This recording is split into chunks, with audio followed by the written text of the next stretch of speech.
Montana Territory, 1871. Dust swirled across Silveridge's single street as the afternoon sun beat down mercilessly on the frontier town.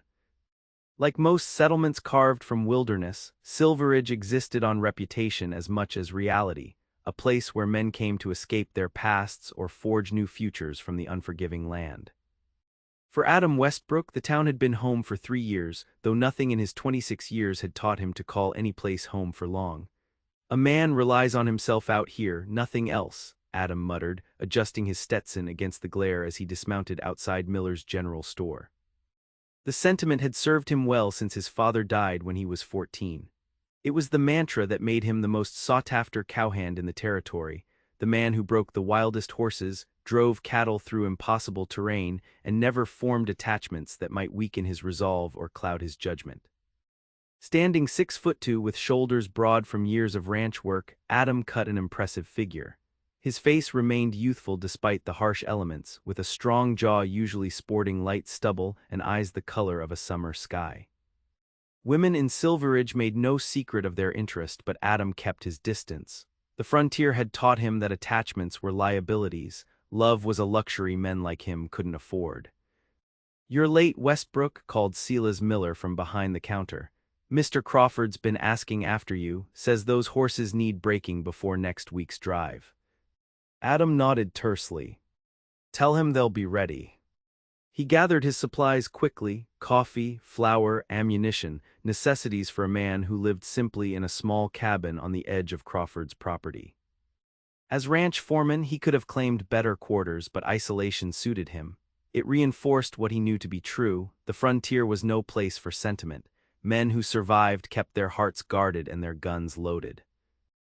As Adam headed for the door, it swung open suddenly, bringing with it a gust of wind and the distinct rustle of skirts. He stepped back instinctively, then froze. The woman who entered was unfamiliar, a stranger in a town where everyone knew everyone. She was young, perhaps 22, with hair the color of wheat fields in late summer, pulled into a practical but becoming twist at her nape. Her dress, though simple, was well made, a deep blue calico that highlighted eyes the shade of rain-washed violets. Despite her modest appearance, something about her commanded attention. Perhaps it was the determined set of her chin or the way she carried herself, like someone accustomed to standing alone. "Excuse me," she said, her voice soft but steady. "I'm looking for Sheriff Hayes." Miller gestured toward the door. "2 buildings down, miss, can't miss it." She nodded her thanks, then noticed Adam's stare and met it directly. Something flickered in her eyes, not the coquettish interest he was accustomed to deflecting, but something closer to wariness. "Sir," she acknowledged with a slight nod before turning away. Adam tipped his hat reflexively but said nothing. As the door closed behind her, Miller let out a low whistle. There's Abigail Zimmerman," he said, "widow of Jack Zimmerman." The name meant nothing to Adam, new in town. Miller's expression soured. "Been trying to settle her husband's claim north of town. Poor woman's had nothing but trouble since she arrived 3 weeks ago. Folks are saying Jack Zimmerman was no better than a thief. Some even whisper he was running from the law when he died." "Not my concern," Adam said, gathering his packages. Miller shook his head. "Everything becomes someone's concern eventually, Westbrook. Even yours." Adam dismissed the cryptic comment with a shrug and headed back to his horse. He had 6 wild mustangs waiting for his attention, real problems that required real solutions. A widow's troubles belonged to someone else. 3 days later, Adam led a freshly broken sorrel mare back to the corral, satisfied with the day's progress. The horse had fought him hard but finally yielded to his firm, consistent hand. He understood horses, their fears and strengths. They were honest creatures, unlike people with their hidden motives and fragile promises. "Westbrook," Crawford's voice carried across the ranch yard. The ranch owner was striding toward him, accompanied by Sheriff Hayes and, to Adam's surprise, the widow from town. Up close, he could see the faint shadows beneath her eyes, the slight tension in her shoulders. She wore the same blue dress, though today her golden hair was partially covered by a simple bonnet that framed her face. Still, there was something compelling about her direct gaze. "Ma'am," Adam acknowledged, suddenly conscious of the dirt and sweat that covered him after a day's work. "Mrs. Zimmerman needs assistance," Crawford explained. Sheriff Hayes suggested you might be the man for the job. Adam stiffened. I break horses, not. Mrs. Zimmerman's homestead borders Crawford land to the north, the sheriff interrupted. Someone's been threatening her, trying to run her off the claim. Last night they poisoned her well. I'm sorry for your troubles, Adam said carefully, but I don't see how this concerns me. Abigail Zimmerman stepped forward. I need protection, Mr. Westbrook, while I establish my claim. I'm willing to pay. I'm not a hired gun. No, she agreed, you're better. Sheriff Hayes says you know every inch of the territory. You can track like an Indian and shoot like you were born with a gun in your hand. That may be, but I have nowhere else to turn, she said simply. No tears, no dramatic pleas, just a straightforward statement of fact. My husband died 6 months ago. I used everything I had to come here and claim the land he purchased before his death. If I lose it, I have nothing. Adam looked to Crawford, hoping for reprieve, but found none. You can spare him for a week, the rancher said. The horses are nearly broken and the drive doesn't leave until the 15th. Trapped Adam searched for an escape. What about your reputation, ma'am? A widow living alone with a single man. My reputation, she interrupted with unexpected firmness, is already in tatters through no fault of my own. The good people of Silveridge decided what kind of woman I was the moment they learned who my husband was. I care more about surviving than what they whisper. Something in her defiance struck a chord. Adam recognized the look of someone who had learned to stand alone against the world. He saw it every morning in his shaving mirror. 1 week, he finally conceded. I'll help you secure your claim and find out who's causing trouble. After that, you're on your own. For the first time, a smile touched her lips, not the full bloom of happiness but the slight upward curve of hope.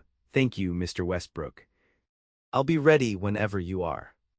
By dawn the next morning, Adam had loaded his gear onto his sturdy buckskin gelding and ridden to the widow's homestead. The place was smaller than he expected, a modest cabin with a half-built barn and a small corral containing one tired-looking mare. The land itself had potential, good water before the poisoning, decent grazing, and enough timber to expand. Abigail emerged from the cabin at the sound of his approach, rifle in hand. She lowered it upon recognizing him but didn't set it aside entirely. Adam approved of the caution. You're prepared, he observed, dismounting. My husband taught me to shoot before he died, she replied. I'm not helpless, Mr. Westbrook, just outnumbered. Adam nodded, surveying the property with a critical eye. Show me where they poisoned the well. She led him to a small well about 50 yards from the cabin. The toxic smell still lingered and dead birds lay scattered nearby, victims of drinking the tainted water. Coal oil, Adam concluded, examining the ground, and these tracks, 3 men, I'd say. One with a distinctive limp, he crouched down, studying the impressions. They came from the east, riding hard. Abigail watched him with undisguised interest. How can you know all that just from looking? The frontier teaches you to read signs or die, he replied matter-of-factly. Same way you learn to greet strangers with a rifle. A ghost of a smile touched her lips. Fair point. They spent the morning securing the property, checking fences, reinforcing the cabin door, and devising an alarm system of tin cans strung along potential approach routes. Adam was surprised by Abigail's practical nature. She worked alongside him without complaint, her slender hands quickly growing calloused from the rough labor. By midday, they paused for a simple meal of biscuits and jerky. Adam noticed she ate sparingly, portioning food with the care of someone who understood scarcity. How long have you been alone? He asked abruptly. She looked up, surprise flickering across her features before composure returned. My husband died last winter in Denver. Fever took him in 3 days. And before him. My parents died when I was 16. I worked as a seamstress until I met Jack 2 years ago. She studied him with those rain-washed violet eyes. And you, Mr. Westbrook, who taught you to read signs and break horses? Adam stiffened. Nobody important. Everyone who shapes us is important, she countered softly. The simple truth of her statement caught him off guard. Before he could respond, the distant sound of approaching horses drew their attention. Inside, Adam ordered, reaching for his Winchester, and bring your rifle. 3 riders approached from the direction of town. Adam recognized the center figure immediately, Vernon Harper, owner of the largest ranch in the territory and Crawford's main competitor. The men flanking him were strangers, though one sat slightly crooked in his saddle, a man who favored one leg. Adam positioned himself on the cabin's small porch, rifle resting casually against his shoulder. Behind him, he sensed Abigail taking position at the window, out of sight but ready. "This is private property," Adam called when the riders were within earshot. Harper reined in, his weathered face creasing into what might have been mistaken for a friendly smile if not for the coldness in his eyes. "Westbrook. Didn't expect to find Crawford's man out here." "I'm not here for Crawford." Harper's gaze shifted to the cabin behind him, heard the widow Zimmerman was having trouble. "Came to offer my assistance." "Generous of you," Adam replied, not moving from his position, "especially since your man there seems to have been here already." He nodded toward the limping rider. "Left quite a distinctive track by the well." The atmosphere tensed immediately. Harper's smile vanished and his companions shifted uneasily. "That's a serious accusation, Westbrook." "Not an accusation. Just an observation." Harper studied him for a long moment before speaking again. "This land belonged to a thief and a murderer. Did she tell you that? Jack Zimmerman stole from me before fleeing to Denver. This property was purchased with my money." The cabin door opened and Abigail stepped out, rifle held confidently in her hands. "My husband was many things, Mr. Harper, but he kept detailed records. I have the bill of sale for this land, properly registered in Denver and filed with the territorial office. If you have a claim, take it to court." Harper's face darkened. "Courts take time, Mrs. Zimmerman. Winter comes early in these parts. A woman alone might not survive until spring." "She's not alone," Adam said quietly. Something dangerous flashed in Harper's eyes. "You're making a mistake, Westbrook. Crawford can't protect you if you cross me." "I don't need Crawford's protection," Adam replied evenly. "Now, unless you have legitimate business here, I suggest you move on." For a tense moment, Adam thought Harper might order his men to attack. Instead, the rancher spat on the ground and wheeled his horse around. "This isn't over," he called over his shoulder as they rode away. When they were out of sight, Abigail lowered her rifle. "Thank you," she said softly. Adam turned to find her closer than he expected, close enough that he could see flecks of gold in her violet eyes. Something unfamiliar stirred in his chest, a protective instinct he hadn't felt in years. "Harper doesn't make idle threats," he warned, stepping back to safer distance, "and he usually gets what he wants." "So do I, Mr.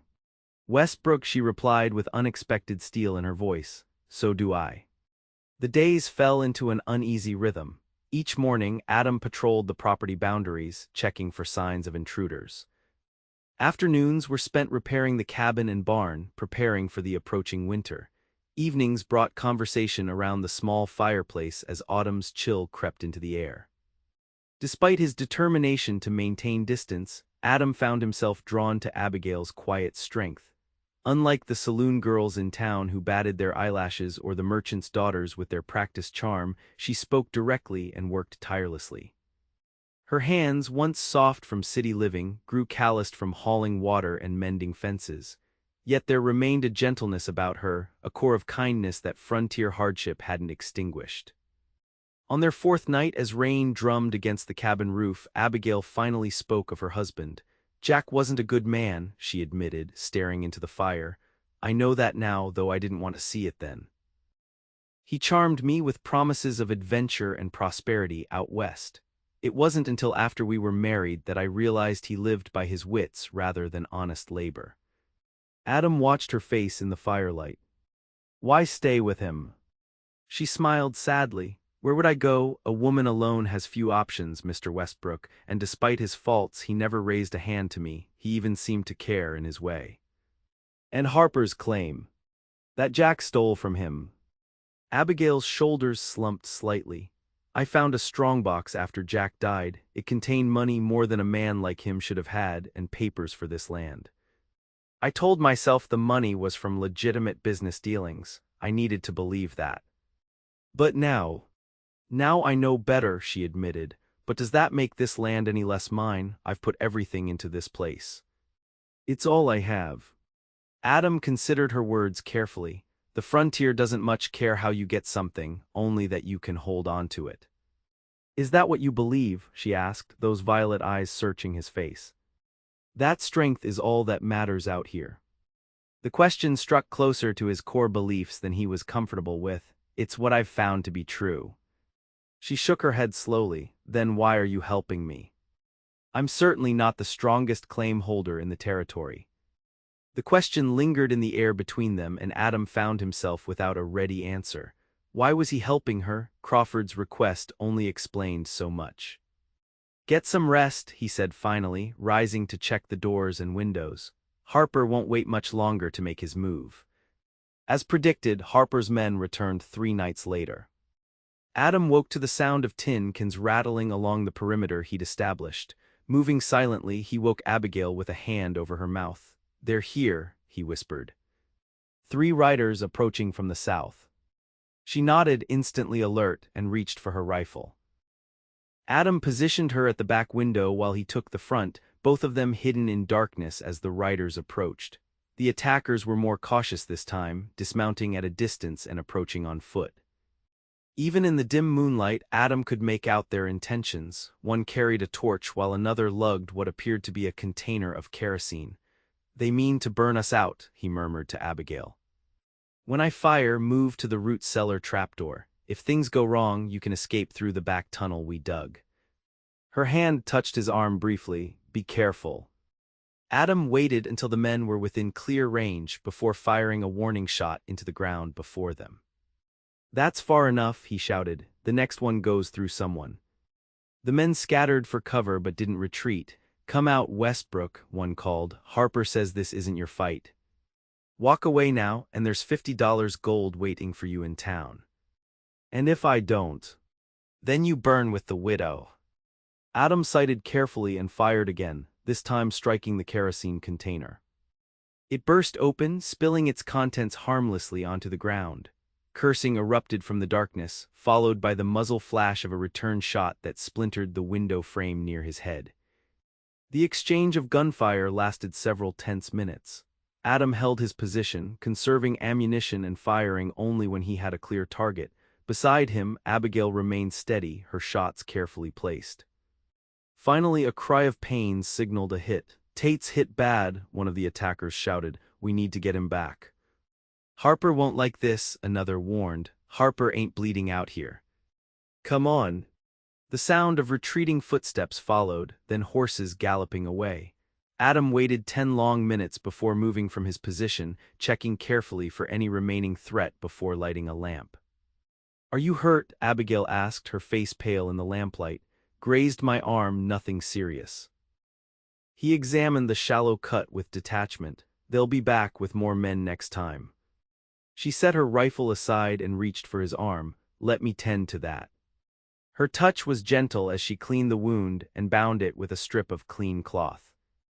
Adam found himself studying her face, the determined set of her mouth, the slight furrow between her brows as she concentrated, something twisted in his chest, unfamiliar and dangerous. Why did you really come west? He asked suddenly. Her hands stilled momentarily before resuming their work. I told you, Jack. No, Adam interrupted softly. The truth. Why would a woman like you marry a man like Jack Zimmerman and follow him to the frontier? Abigail finished tying the bandage before meeting his gaze. Because I believed I could make something of myself out here. In Denver, I was nothing, a seamstress with no family, no prospects. Jack offered a chance at a real life, owning land, building something that belonged to me. Even knowing what kind of man he was. I didn't know then, she said. But even after I suspected, yes, the frontier doesn't ask who your parents were or what mistakes you've made. It only asks if you're strong enough to survive. A sad smile touched her lips. Isn't that what you believe, Mr. Westbrook? That strength is all that matters. Her words echoed his own philosophy back to him, yet somehow sounded hollow. Before he could respond, she continued. Tell me about your family, you've never mentioned them. Adam stiffened. There's nothing to tell. Everyone has a story. Perhaps it was the night's danger or her gentle hands on his wound, but Adam found himself speaking of things he rarely acknowledged even to himself. My father was a wanderer. Never stayed anywhere long enough to put down roots. My mother died when I was 8. After that, it was just him and me, moving from ranch to ranch across 3 territories. Adam stared into the lamp's flame. He taught me everything I know about horses, tracking, surviving. Then cholera took him when I was 14. I'm sorry, she said softly. Don't be. He prepared me for a world that doesn't care about sorry. The words came out harsher than he intended. Abigail studied him with those penetrating violet eyes. Is that why you help Crawford but never call any place home, why you keep everyone at arm's length? Adam stood abruptly, uncomfortable with her perception. We should reset the alarms, they might return before dawn. She let him retreat into the night, but her question followed him. Why did he live as he did? His father's lessons had kept him alive, but at what cost? For the first time in years, Adam wondered if survival alone was enough. Morning brought an unexpected visitor, Sheriff Hayes riding hard from town. His expression was grim as Adam met him in the yard. Harper's filed a formal claim against Mrs. Zimmerman's property, he announced without preamble. Says he has proof her husband stole from him. What kind of proof? Adam demanded. A witness. Someone who worked with Zimmerman in Denver. Says Jack bragged about robbing Harper before heading west. Abigail had emerged from the cabin, her face pale but composed. When do we have to appear? Judge Thompson arrives on the evening train. Hearings set for tomorrow morning. The sheriff hesitated. There's more. Harper's man died from his wounds last night. He's talking about murder charges. It was self-defense, Adam protested. They came to burn us out. I believe you, Hayes said, but Harper has influence with the territorial governor. He's pushing for immediate action. We'll be there, Abigail said firmly. After the sheriff departed, Adam found Abigail inside, methodically packing her few possessions. What are you doing? Preparing for the worst, she replied without looking up. If Harper wins his claim, I need to be ready to leave. You can't give up that easily. She finally turned to face him, her expression resolute. I'm not giving up, Adam, but I'm also not a fool. Harper has power, money, and witnesses. All I have is a dead husband's dubious claim and a story no one believes. You have me, Adam said before he could stop himself. Something flickered in her eyes, hope perhaps, or surprise at his declaration. Why stand with me when it could cost you everything you've built here? The question struck at the heart of the changes taking place within him. Since meeting Abigail, the certainties that had guided his life seemed less absolute. The frontier was still dangerous, still unforgiving, but perhaps facing it alone wasn't the only way to survive.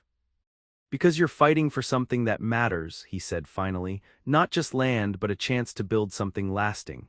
He paused, struggling to articulate feelings long buried. And maybe I'm tired of just surviving. The ride to Silveridge the next morning was tense and quiet. Abigail wore her best dress, a modest brown affair that nevertheless highlighted the gold in her hair and the determination in her stance. Adam found himself watching her more than the trail, struck by her composed dignity in the face of likely defeat. The town's single street was unusually crowded when they arrived. News of the dispute had spread, drawing onlookers eager for frontier drama. Adam noticed the looks directed at Abigail, some curious, others openly hostile. Harper's influence ran deep in the territory. Judge Thompson had commandeered the town hall for the hearing. A heavy-set man with shrewd eyes, he nodded curtly as Adam and Abigail entered. Harper was already seated at the front, flanked by his foreman and a stranger Adam assumed was the witness from Denver. Court's in session, Thompson announced once everyone was seated. This hearing concerns the disputed claim of the property currently occupied by Mrs. Abigail Zimmerman, widow of Jack Zimmerman, Mr.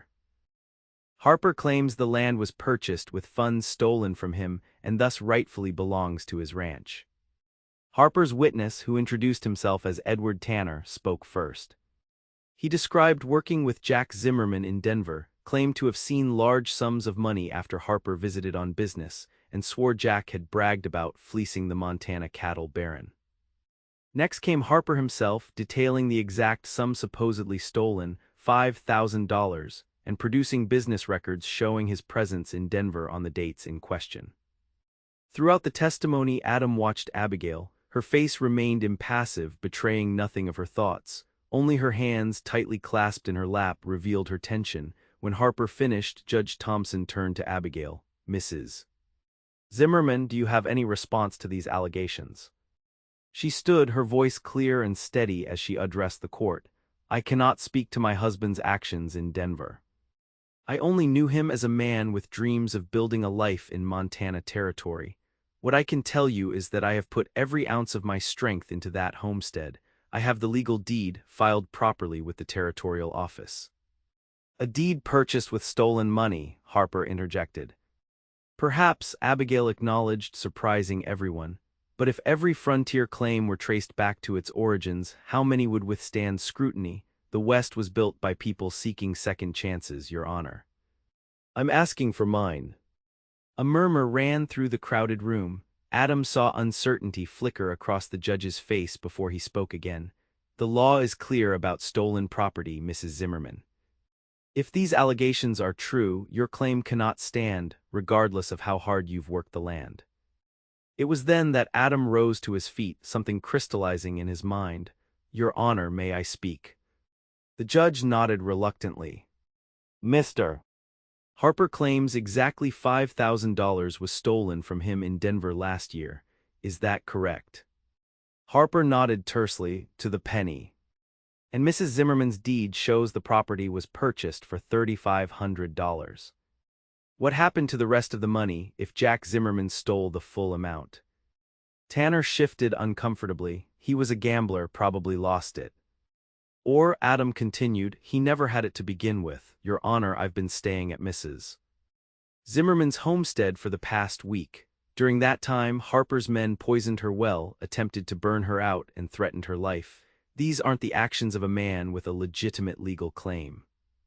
Objection, Harper shouted. Westbrook has no proof of these allegations. I believe I can help with that, came a new voice from the back of the room. Sheriff Hayes stepped forward, accompanied by a familiar figure, the limping man from Harper's ranch. This is Eli Jenkins. He was with the men who attacked Mrs. Zimmerman's property last night. He's provided a full statement about Mr. Harper's instructions regarding the widow. The courtroom erupted into chaos. Harper lunged toward his former employee, only to be restrained by bystanders. Judge Thompson banged his gavel repeatedly, calling for order. When quiet finally returned, the judge studied the affidavit Hayes provided, his expression growing increasingly grave. These are serious allegations, Mr. Harper. Attempted arson, conspiracy to commit murder, these far outweigh any property dispute. Harper's face had turned an alarming shade of red. The woman is occupying my land. I have the right to protect what's mine. Not through violence, Thompson replied sharply, and not before legal ownership is established. He shuffled the papers before him thoughtfully before continuing. In light of these developments, I'm inclined to believe there's more to this case than a simple property dispute. Until the matter of the alleged theft can be proven conclusively, Mrs. Zimmerman's claim stands. Relief washed over Abigail's face, though she maintained her composure. Harper, however, lost his entirely.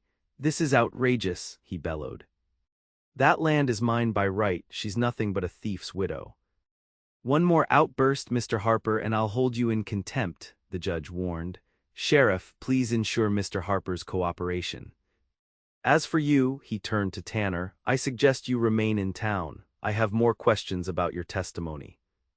As the hearing concluded, Adam guided Abigail through the dispersing crowd. Outside, the autumn sun was beginning to set, casting long shadows down Silveridge's dusty street. It's not over, Abigail said softly. Harper won't give up. No, Adam agreed. But neither will we. The word "we" hung between them, laden with meaning neither was ready to fully acknowledge. They had just reached their horses when a commotion erupted from the town hall. Harper burst through the doors, his face contorted with rage as he spotted them. Zimmerman, he shouted, pulling a revolver from his coat, you won't steal from me and live to enjoy it. Everything slowed to a terrible clarity. Adam saw Harper's finger tighten on the trigger, saw the barrel aimed directly at Abigail. Without conscious thought, he shoved her aside and drew his own weapon in one fluid motion. 2 shots rang out almost simultaneously. Harper's bullet grazed Adam's shoulder, but Adam struck true, hitting Harper squarely in the chest. The rancher staggered backward, disbelief etched across his features before he collapsed onto the boardwalk. In the stunned silence that followed, Adam became aware of Abigail beside him, her hands pressed against his wounded shoulder. Sheriff Hayes and others rushed to Harper's fallen form, but Adam already knew what they would find. "You saved my life," Abigail whispered, her face inches from his. Adam met her gaze, suddenly understanding what had driven him to stand beside her against all reason. It wasn't just admiration for her courage or recognition of a kindred spirit. It was something he'd denied himself for so long he'd almost forgotten it existed, the possibility that strength could be found in connection rather than isolation. "We should get that shoulder looked at," she said, her voice steadier now. He nodded, allowing her to lead him toward the doctor's office. Behind them, the sheriff was already dispersing the crowd, his authoritative voice declaring the shooting a clear case of self-defense. The aftermath unfolded with the swift decisiveness characteristic of frontier justice. Judge Thompson ruled Harper's death justifiable, given his unprovoked attack in front of multiple witnesses.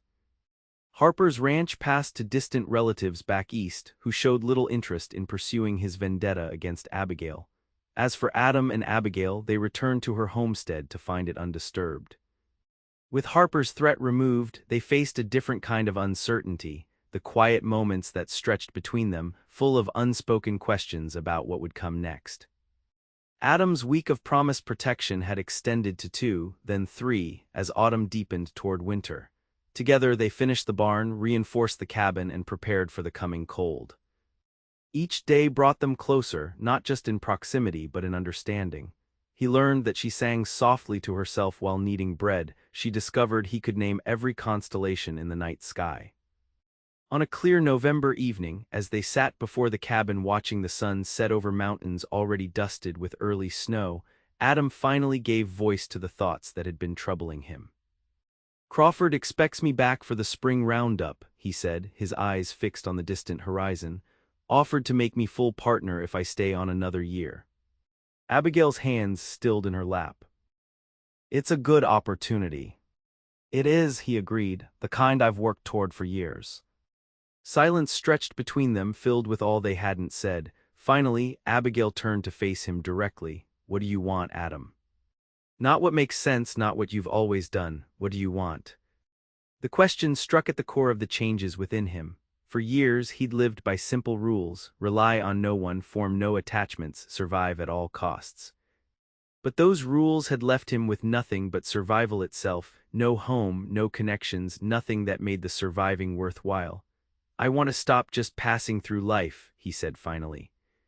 "I want something worth building, worth protecting." He met her gaze directly. "I want to see if what's growing between us could become something lasting." Hope bloomed in her eyes, but caution tempered it. "The frontier is harsh on those who try to build something permanent. You taught me that." "I was wrong," Adam admitted. "Or at least not entirely right. Yes, the frontier is unforgiving, but facing it alone isn't strength, it's just loneliness disguised as independence. Real strength might be in daring to build something together, knowing it could be lost." Abigail's hand found his, their fingers intertwining naturally. "I'd like to try," she said softly. "If you would." Winter descended on Montana territory with its usual ferocity, but inside the small cabin, warmth prevailed. Adam and Abigail were married by Judge Thompson 2 weeks after Harper's death, a simple ceremony witnessed by Sheriff Hayes and Silas Miller. Crawford accepted Adam's decision with surprising grace, offering instead to buy their cattle in the spring. "Always knew something would eventually anchor you," the rancher said gruffly. "Just didn't expect it to be a slip of a woman with more courage than sense." Together, they faced the frontier's challenges: blizzards that buried the cabin in drifts higher than the windows, wolves that prowled too close to the livestock, the 1,000 daily tests that the untamed land imposed on those who sought to claim it. But they faced them together, each discovery about the other deepening the bond between them. By spring's thaw, the homestead had changed: expanded corrals, new fencing, fields prepared for planting. Adam had written to contacts throughout the territory, arranging to buy quality breeding stock for a herd of their own. Abigail had ordered fruit tree saplings from back east, determined to create an orchard on the sheltered southern slope. On a warm May evening, as they sat on the porch of their cabin watching the sunset paint the newborn leaves with gold, Abigail leaned against Adam's shoulder. "I never thanked you properly," she said. "For what?" "For seeing me when everyone else only saw Jack Zimmerman's widow, for believing I could build something here." Adam wrapped his arm around her shoulders, drawing her closer. "You would have succeeded without me. You're the strongest person I've ever met, not because you never need help, but because you have the courage to keep trying despite everything." She smiled up at him. "We make a good team, don't we? Your strength and my stubbornness." "A formidable combination," he agreed, pressing a kiss to her forehead. As darkness settled over the land they had claimed together, Adam reflected on how completely his life had transformed. The man who had believed attachment was weakness now found his greatest strength in the woman beside him. The frontier remained as dangerous and unpredictable as ever, but facing it together gave purpose to survival. "What are you thinking about?" Abigail asked, noticing his contemplative silence. "That I spent years just passing through life, never staying anywhere long enough to call it home." He gazed at the cabin they had built, the land they had claimed, the future they were creating. "Now I understand what I was looking for all along." "And what was that?" "Not a place," he said softly, meeting her violet eyes in the gathering dusk, "but a person to build a home with." As stars emerged in the vast Montana sky, Adam Westbrook, once the most solitary man in the territory, finally understood that true strength wasn't found in standing alone, but in daring to build something worth protecting. In Abigail, he had found not just a partner but a purpose beyond mere survival. Together, they would face whatever the frontier demanded, not as an outcast widow and a rootless cowboy, but as two people who had discovered that love could flourish even in the harshest places.